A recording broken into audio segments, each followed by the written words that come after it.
Tuhan firman-Mu ajaib, kekal meski gunung menghilang. Tiada huruf yang gagal, tak terpatahkan siasat. Hidup seperti-Mu ya Allah, lebih dari emas. Aku bersaksi kitab-Mu, kitab yang suci. Mendengarkan firman-Mu, hibur hati yang luka. Terangilah langkahku kemanapun ku pergi. Biarkanlah firman-Mu berkuasa atasku. Ubahkanku, bebaskanku, ku mau menyenangkan-Mu. Tuhan firman-Mu ajaib, kekal meski dunia.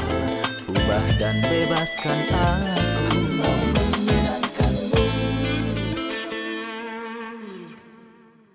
Selamat datang pemirsa terkasih dan juga semua pemirsa kami di mana saja di episode baru dari program studi harian Semua Kitab Suci. Dalam program Semua Kitab Suci ini, kita sama-sama akan mempelajari semua kitab di dalam Alkitab, kitab Allah dari Kejadian sampai Wahyu, setiap hari Senin sampai dengan hari Jumat.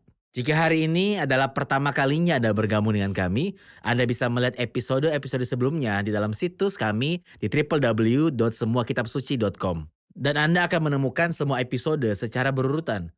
Dan Anda juga dapat membuat perpustakaan sendiri dan mengikuti studi dari kitab pertama, yaitu Kejadian. Hari ini dengan kehendak Tuhan, kita akan menelaah pasal 1 dari surat kepada jemaat di Filipi, salah satu surat penjara yang Rasul Paulus tulis di dalam penjara Roma. Ini adalah surat sukacita dan pengalaman orang Kristen. Yang akan kita pelajari adalah pasal 1 ayat 1 sampai 11. Saya mendorong Anda untuk membuka Alkitab Anda dan mengikuti saya selama studi ini. Izinkan saya di awal episode ini menyambut tamu saya yang saya sangat hormati, hamba Tuhan yang terhormat Dr. Farid Zaki. Selamat datang Dr. Terima Farid, kasih. merasa terhormat Anda ada di sini. Terima kasih. Kami juga menyambut hadirin yang bersama dengan kami. Selamat datang. Dr. Farid, biarkan saya membaca 11 ayat pertama dan kembali kepada Anda untuk sebuah pertanyaan.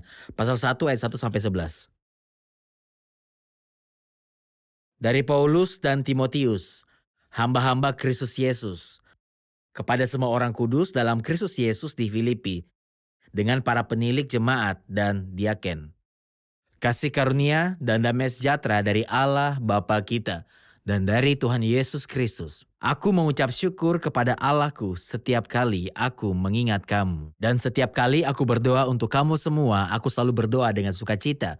Aku mengucap syukur kepada Allahku karena persekutuanmu dalam berita Injil mulai dari hari pertama sampai sekarang ini. Akan hal ini aku yakin sepenuhnya, yaitu Ia yang memulai pekerjaannya yang baik di antara kamu akan meneruskannya sampai pada akhirnya pada hari Kristus Yesus. Memang sudah sepatutnya aku berpikir demikian akan kamu semua, sebab kamu ada dalam hatiku baik pada waktu aku dipenjarakan maupun pada waktu aku membela dan menukan berita Injil. Oleh karena kamu semua turut mendapat bagian dalam kasih karunia yang diberikan kepadaku. Sebab Allah adalah saksiku betapa aku dengan kasih mesra Kristus Yesus merindukan kamu sekalian. Dan inilah doaku, semoga kasihmu makin melimpah dalam pengetahuan yang benar dan dalam segala macam pengertian, sehingga kamu dapat memilih apa yang baik. Supaya kamu suci dan tak bercacat menjelang hari Kristus, penuh dengan buah kebenaran yang dikerjakan oleh Yesus Kristus untuk memuliakan dan memuji Allah. Ayat 1 berkata dari Paulus dan Timotius, hamba-hamba Kristus Yesus. Apa hubungan antara Paulus dan Timotius dan siapakah Timotius? Pertama kali kita bicara tentang Timotius adalah dalam kitab Kisah Para Rasul pasal 16. Pada awal perjalanan pemberitaan firman kedua, Paulus datang ke dua kota di wilayah Asia Kecil, Derbe dan Listra, dan di sana ia menemukan seorang murid, artinya seorang percaya muda bernama Timotius yang memiliki reputasi baik di antara orang-orang percaya di distrik itu. Alkitab mengatakan tentang dia, Timotius ini dikenal baik oleh saudara-saudara. Paulus merasa perlu untuk membawa pemuda ini bersamanya. Dan sejak itu dan seterusnya, Timotius telah menjadi putranya yang melayani bersama Paulus sebagai seorang ayah. Dan mereka saling menemani sampai akhir hidup Rasul Paulus, kecuali pada saat-saat ketika Paulus mengutus Timotius dalam misi ke jemaat-jemaat yang tidak bisa dikunjungi oleh Paulus. Paulus memperkenalkan dirinya dan Timotius sebagai hamba Yesus Kristus. Dalam pembukaan beberapa surat, ia menyebut dirinya seorang rasul. Di sini ia menyebut dirinya seorang hamba. Saya ingin tahu kapan ia menyebut dirinya seorang rasul dan kapan ia menyebut dirinya seorang hamba. Sebagian besar saudara ayat ketika surat itu berisi sebuah doktrin dan koreksi pengajaran yang salah dan menyoroti otoritas kerasulannya. Jika ada pertanyaan tentang otoritasnya, dia memulai surat dengan seorang rasul Yesus Kristus atau seorang rasul atas kehendak Allah. Seperti dalam surat Efesus. Ya, dan seperti misalnya di Korintus. Tetapi ketika pembicaraan terutama tentang kehidupan Kristen dan perjalanan Kristen, Paulus menyebut dirinya hamba Yesus Kristus. Dalam surat ini, ia akan berbicara tentang Kristus, anak Allah yang mengosongkan dirinya dengan mengambil rupa seorang hamba. Jadi sangat tepat bahwa ia mulai surat itu dengan berkata, jika Tuanku telah mengosongkan dirinya sendiri dan mengambil rupa seorang hamba, maka adalah sebuah kehormatan untuk menjadi hamba bagi Tuanku. Surat ini ditujukan kepada semua orang kudus dalam Kristus Yesus yang ada di Filipi. Ia menyebutkan dua posisi orang-orang kudus di dalam Kristus Yesus dan di Filipi. Saya ingin tahu siapa orang-orang kudus itu dan kapan mereka disebut orang-orang kudus dan apakah tempat mereka di surga ada di dalam Kristus atau di bumi di Filipi. Pengudusan berarti memisahkan diri dari dan mengabdikan diri. Pengudusan tidak berarti bahwa saya mencapai tingkat keberadaan tanpa dosa, melainkan untuk dipisahkan dari dunia dan mengabdi kepada Kristus. Ada 3 aspek pengudusan di dalam Alkitab.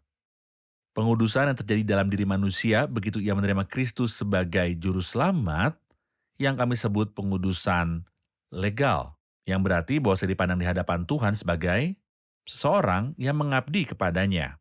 Inilah yang disebut orang kudus di dalam Kristus. Baik. Artinya, saya telah terpisah dari dunia karena saya ada dalam Kristus sekarang dimiliki oleh Kristus. Bahkan ketika saya berada di bumi. Saya berada di bumi sebelum saya mencapai Oke. surga.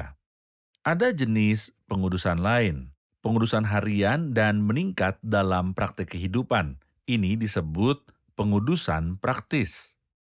Ini yang kita baca misalnya dalam 1 Petrus. Hendaklah kamu menjadi kudus dalam seluruh hidupmu sama seperti Dia yang Kudus. telah memanggil kamu. Maka ada pengudusan ketiga yang saya sebut pengudusan sempurna. Ini akan terjadi ketika Kristus datang untuk menjemput kita. Dan dalam hal ini roh, jiwa, dan tubuh kita akan bersama Kristus di surga. Di sini ia berkata kepada semua orang kudus dalam Kristus Yesus. Artinya posisi Anda adalah di dalam Kristus. Anda adalah orang-orang kudus. Dan secara sah di hadapan Allah. Kamu dikuduskan Situasi bagi hukumnya Dia. adalah bahwa kita adalah orang-orang kudus di dalam Kristus. Dan di mana mereka tinggal? Mereka tinggal di kota Filipi. Dan hari ini saya dapat mengatakan tentang setiap pertemuan orang percaya bahwa mereka ada dalam Kristus dan tinggal di Mesir misalnya, atau di Libanon, atau di Irak, atau tinggal di Prancis. Mereka adalah orang kudus yang tinggal di salah satu kota. Oke, kita akan rehat dan kembali untuk menerima pertanyaan dari hadirin. Pemirsa terkasih, mari kita bertemu setelah rehat, jangan kemana-mana. Jika Anda adalah salah satu dari anak-anak Allah, saya yakin Anda dapat bersaksi bahwa Tuhan telah membantu Anda sampai saat ini. Anda dapat melihat ke belakang dan melihat bagaimana Tuhan telah menolong Anda dan memenuhi semua kebutuhan Anda. Jadi, mengapa khawatir tentang hari esok? Apakah kita berpikir bahwa Tuhan akan mengecewakan kita suatu hari nanti?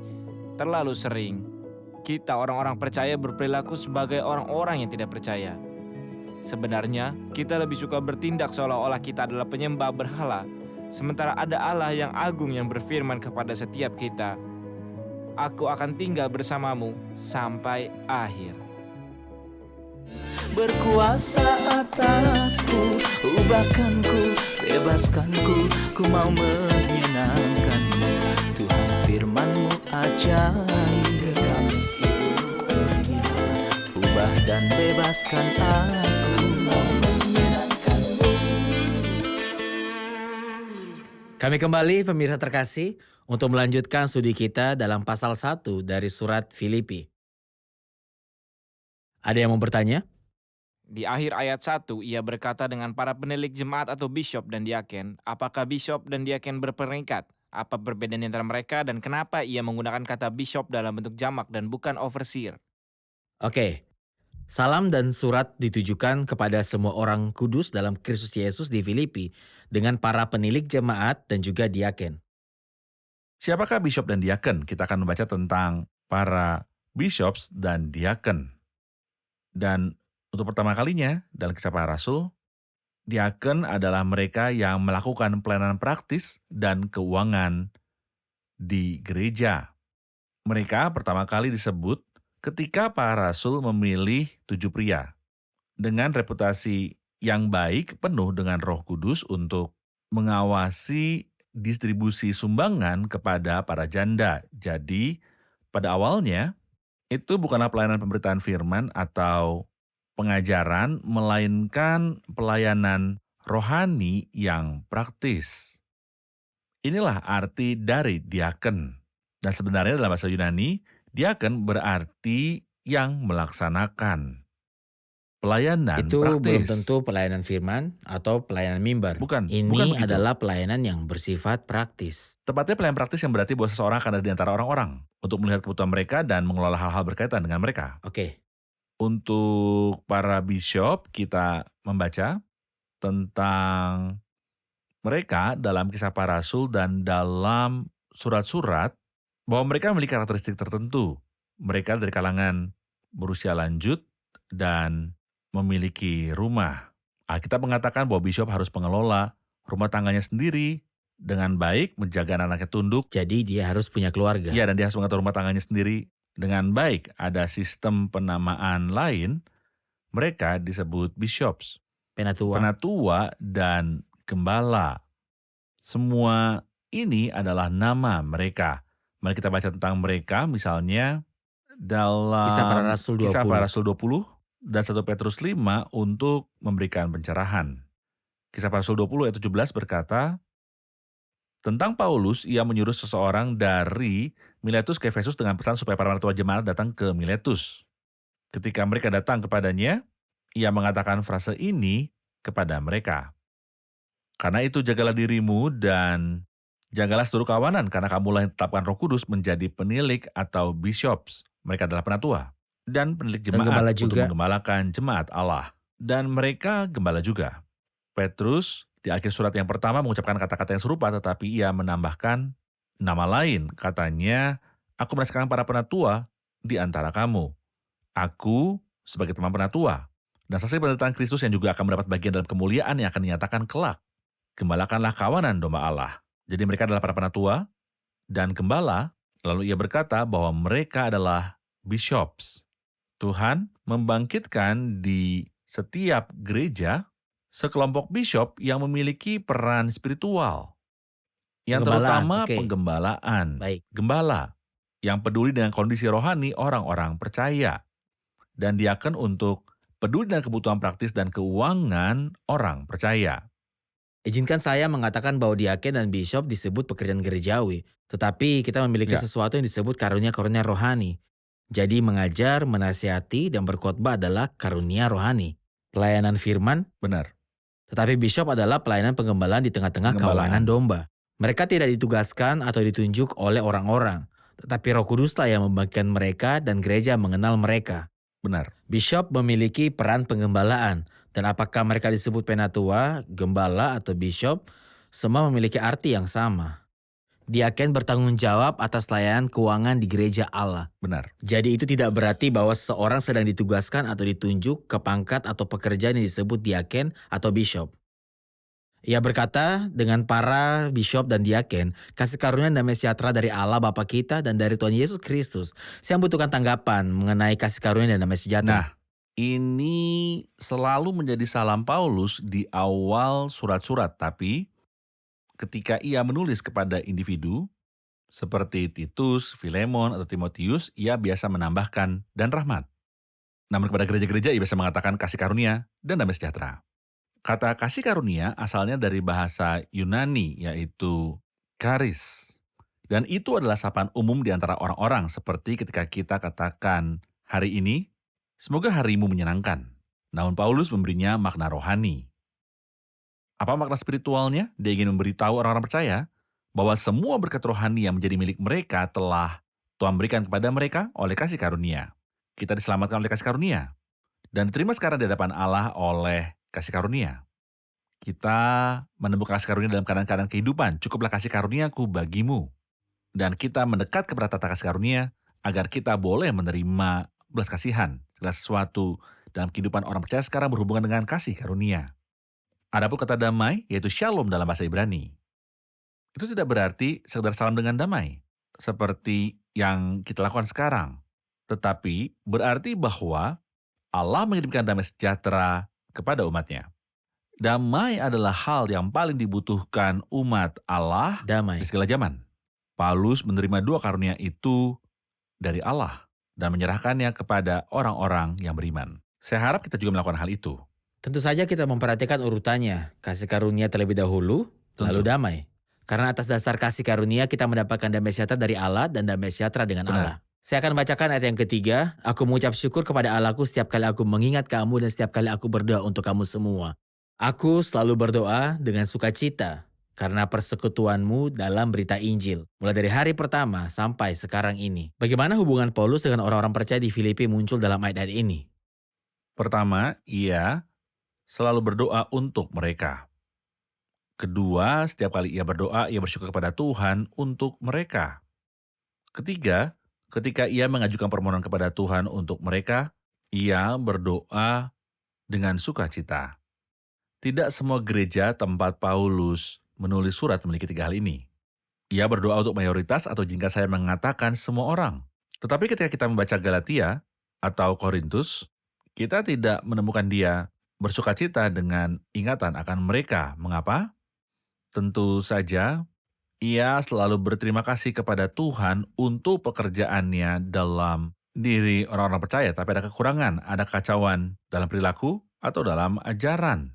Tetapi saudara-saudara, ini adalah sumber sukacita baginya. Dan dia menyebutkan di sini secara khusus bahwa alasan sukacita adalah kemitraan mereka dalam Injil. Mereka berpartisipasi dengannya dengan segala macam kemitraan dalam Injil ketika dia di sana. Mereka yang percaya mulai memberitakan firman dengannya, ini adalah kemitraan. Dan ketika dia meninggalkan mereka, mereka mengirimkan kepadanya hadiah-hadiah untuk membantunya. Ini adalah aspek kemitraan yang berbeda. Oke, ia bersukacita oleh mereka dan juga berdoa bagi mereka selalu. Ayat yang ke-6, akan hal ini aku yakin sepenuhnya, yaitu ia yang memulai pekerjaan yang baik di antara kamu akan meneruskannya sampai pada akhirnya pada hari Kristus Yesus. Apakah arti dari ia yang memulai pekerjaan yang baik di antara kamu? Nah, bahkan kehidupan orang percaya digambarkan dengan atribut yang indah itu. Ia yang telah memulai hal yang baik dalam hidup saya adalah Allah. Allah telah mulai pekerjaan baiknya di dalam saya. Dengan itu, ia memperanakan saya lagi. Ada tertulis atas kehendaknya sendiri, ia telah menjadikan kita oleh firman kebenaran supaya kita, pada tingkat tertentu menjadi anak sulung di antara semua ciptaannya. Lalu ia menarik saya pada Kristus sehingga saya mengasihi Kristus. Tidak ada seorang pun yang dapat datang kepadaku jikalau ia tidak ditarik oleh Bapa. Dan kemudian Allah memeterkan saya dengan Roh Kudus sehingga saya menjadi miliknya. Ini adalah permulaannya. Dan melalui hidup saya, Tuhan ciptakan dalam diri saya kerinduan untuk hidup dengan cara yang memuliakan Dia dan untuk melayani Kristus. Tuhanlah yang menciptakan kerinduan ini.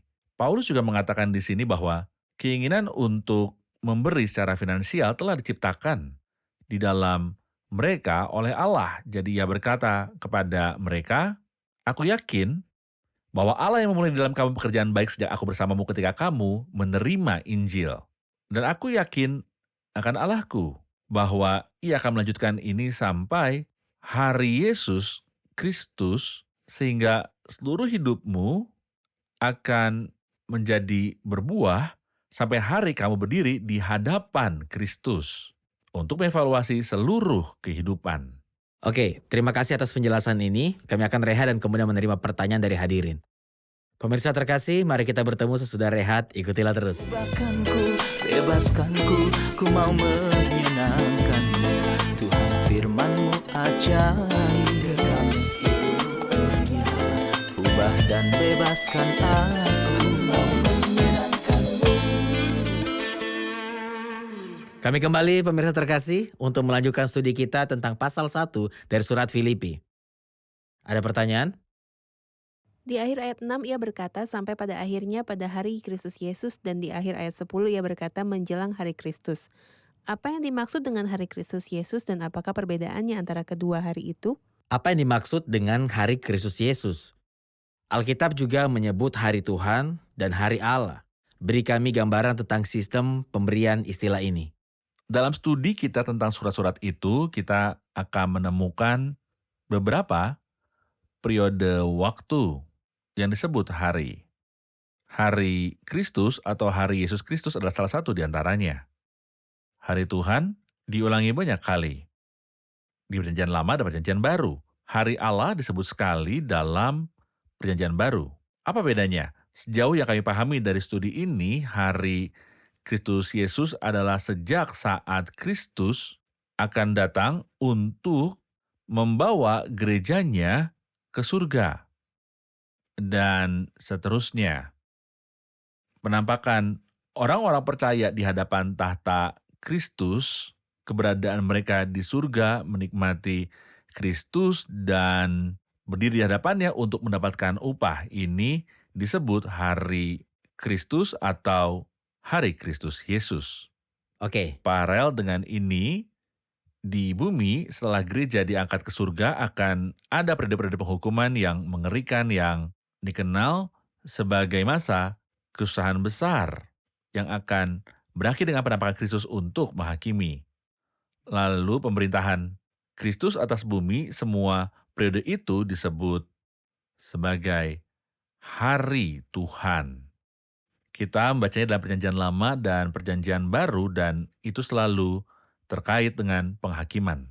ini akan terus berlanjut sampai melampaui kerajaan 1000 Itu tahun berlanjut sampai sampai penghakiman penghakiman orang mati. terakhir atas orang mati. Dan langit dan bumi akan terbakar. Benar. Setelah langit dan bumi terbakar, kita membaca ungkapan ketiga yang Petrus katakan, ketika Tuhan menciptakan langit yang baru dan 2 bumi Petrus baru. 3. Ya, 2 Petrus 3. Dan sejak saat itu, kekekalan tanpa akhir akan dimulai dan ini disebut hari Allah.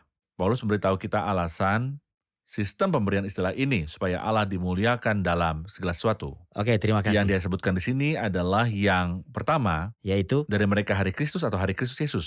perbuatan antara pengangkatan dan berdirinya orang-orang percaya di hadapan tata pengadilan Kristus di surga Benar. untuk dan meninjau perbuatan-perbuatan mereka. Benar. Dr. Farid beralih ke firman berikutnya, memang sudahlah sepatutnya aku berpikir demikian akan kamu semua, sebab kamu ada dalam hatiku dan oleh karena kamu semua turut mendapat bagian dalam kasih karunia yang diberikan kepadaku, baik pada waktu aku dipenjarakan maupun pada waktu aku membela mendugaan berita Injil. Saya membutuhkan komentar tentang ini. Sebenarnya, Paulus mengatakan perkataan yang sangat indah, kamu ada di dalam hatiku. Dan dalam versi Alkitab lainnya dikatakan sebagai, kamu miliki aku di hatimu, artinya aku sangat berharga bagimu. Faktanya, kedua versi itu benar. Keduanya berharga di hatinya dan ia berharga di hati mereka. Mengapa? Mereka berpartisipasi bersamanya dalam beberapa hal. Pertama, di penjara. Tangan Paulus dirantai dan dia dipenjara. Mengapa? Untuk memberitakan Injil dan membela Injil.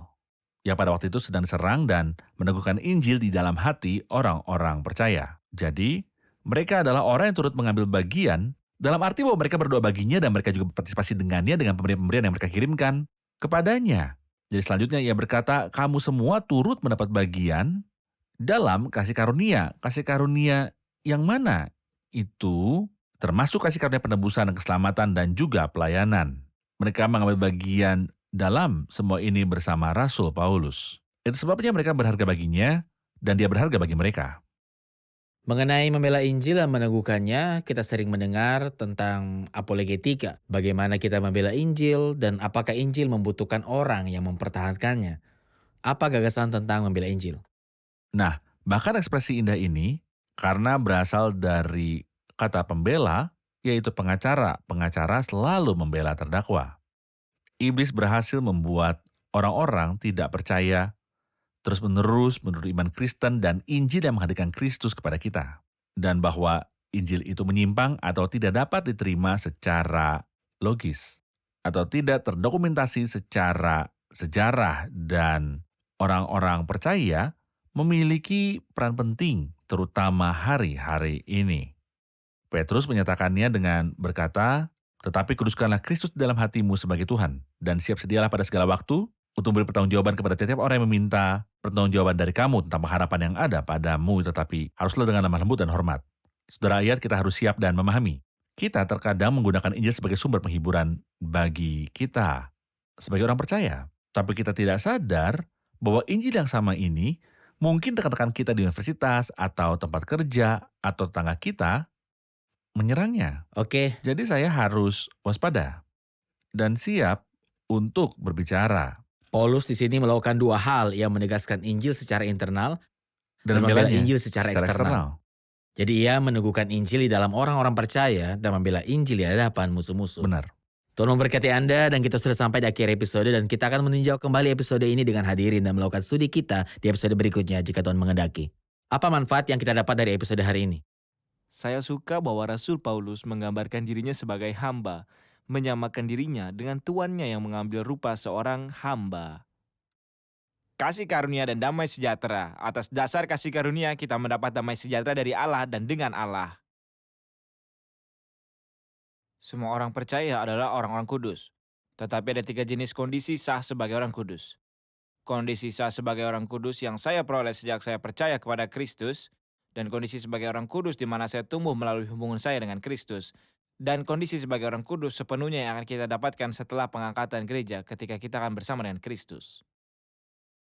Yang menarik perhatian saya adalah berbicara dengan bahasa sukacita meskipun ia berada di dalam penjara, dan ini adalah bukti bahwa kehidupan Kristen kita tidak terkait dengan keadaan apapun yang kita hadapi, melainkan dengan Sang Tuhan yang terhubung dengan kita.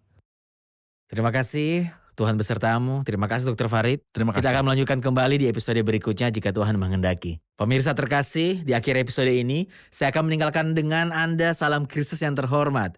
Ini yang dengannya Paulus menyapa orang-orang percaya di Filipi.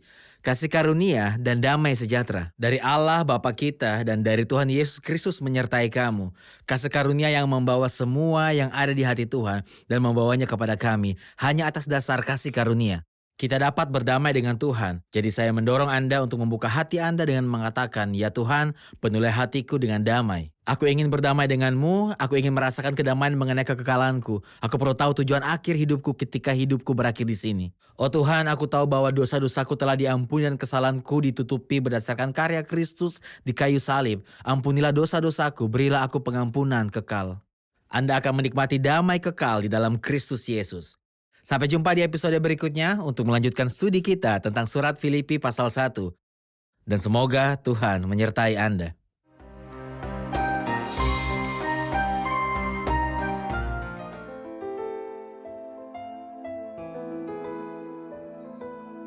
Tuhan, firman-Mu ajaib, kekal meski gunung menghilang. Tiada huruf yang gagal, tak terpatahkan siasat. Hidup seperti-Mu ya Allah, lebih dari emas. Aku bersaksi kitab-Mu, kitab yang suci. Mendengarkan firman-Mu, hibur hati yang duka. Terangilah langkahku kemanapun ku pergi. Biarkanlah firman-Mu berkuasa atasku. Ubahkanku, bebaskanku, ku mau menyenangkan-Mu. Tuhan, firman-Mu ajaib, kekal meski dunia. Ubah dan bebaskan aku.